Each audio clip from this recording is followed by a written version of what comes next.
pornography is the mother of all addictions because it hits right at the core of who we are as human beings. We are sexual beings by nature. We're built that way. It's just being exploited. Most individuals know that they have a problem, but they think they can get out of it. Because usually by the time they come to see me, they've tried everything. They've made the commitment many, many times, drawn the line in the sand and say, I will never cross this line again, whether it's confessing to an ecclesiastical leader, a spouse, someone else, and their desire to really stop is sincere. No one can doubt that. And yet, the power of this addiction and understanding what it's all about drives them back to this behavior. To understand how negative that is and how confining and how it feeds into the addiction is to understand the 3 prime directives of the limbic part of the brain, which are survive is number 1. Second prime directive is it survives by avoiding pain. And the 3rd prime directive is to seek pleasure. Now, the part of the brain that's really developing first is the limbic system. If you look at a model of the brain and you see the limbic system, it is at the core of the brain, is the most protected part of the brain. The higher functioning brain, the neocortex, and more specifically the prefrontal, which is a rational, logical, and cognitive part of the brain, we now believe that that doesn't fully develop into our mid-20s. And you see the problem that we're facing right now? If this part of our brain doesn't fully develop until our mid-20s, where we can learn how to manage the limbic regions of the brain, and people are seeing pornography, kids are seeing it 8, 9, 10, 11 years old, teenage years, we're dealing with a wildfire that we're not even sure what's going to transpire. When an individual sees something with their eyes, it instantly goes to the limbic regions of the brain. Okay, it processes information to see, okay, is this a threat to my survival or not? And if it's a pleasurable thing, it goes survival thing, and sexuality. It just kicks off a chemical called dopamine. Dopamine is a chemical that just says, gotta have more, gotta have more, gotta have more. It's a pleasure chemical. And if an individual sees a trigger and they let it in and they stare at it and they focus it and they give it their attention, the system just continually floods itself with dopamine. And then we believe another chemical called norepinephrine, a neurotransmitter, which is associated kind of with memories of, okay, where can you get more of that? Oh, this is where you go. You can go online and Google this or that. And then if an individual follows that craving all the way to the end and acts out sexually, that's when the chemical oxytocin is released, which is a bonding chemical. That's the chemical that mothers produce after they give birth to their children. And so think of this.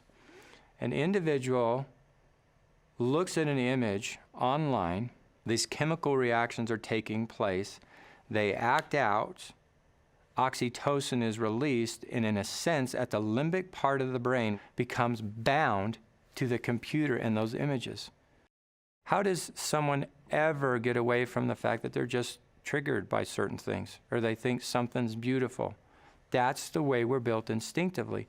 Just need to acknowledge that. You don't need to feel horrible or terrible about that. That's just normal. That's human nature.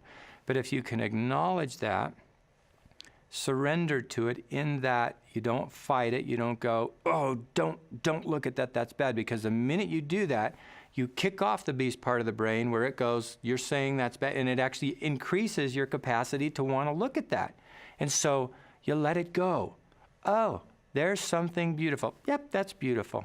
So be it. And then you're aware of where it will take you because you've been down this road so many times before that you simply play the tape all the way through. So if I go into this place and lust for that, it's going to create problems.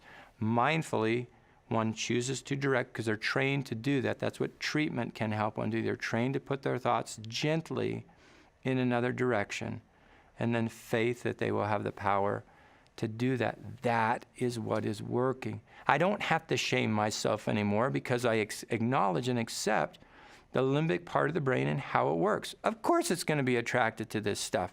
It would be unnatural if it wasn't attractive. Now, what we choose to do with it after we acknowledge that and learn what really surrender means, that's where we become accountable for our actions. We're not responsible for the thoughts that pop into our minds.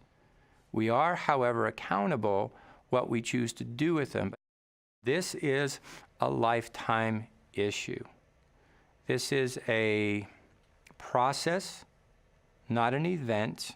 And this is what happens a lot too with individuals. They are clean for a good period of time. They stay away from it. They're functioning. They're in a decent relationship. And then the limbic will say, well, see, you're not really addicted anymore. You've taken care of this, so you can check this out just a little bit. And then when they check it out, you feed the limbic system.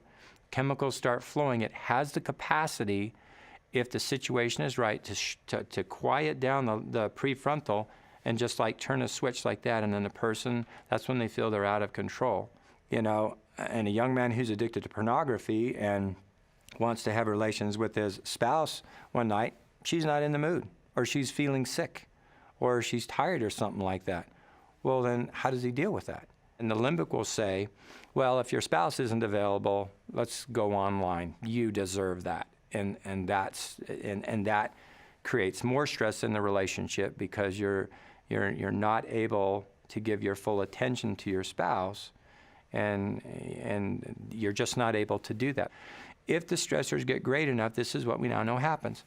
Prefrontal begins to shut down because the limbic goes, too much pain doesn't, the pain is either emotional pain or physical pain that the limbic uses or thinks is a threat to survival. And so then it goes on a search for something that will take the pain away. It goes, this will do it, and then it lets people escape for a while. And then when the acting out's over, this thing comes back online, this comes online, and it goes, oh my word. If we truly understand how the limbic part of the brain works in connection with the prefrontal cortex, and we understand the concepts of acknowledging, surrendering, being aware, mindful, and having faith, then we have a dialogue about what's really going on. We sit down with our children and teach them. You're going to see pornography. Pornography is when you'll see naked people doing stuff online, having sexual encounters, but you should never see that stuff. So you just need to be aware that it's very damaging.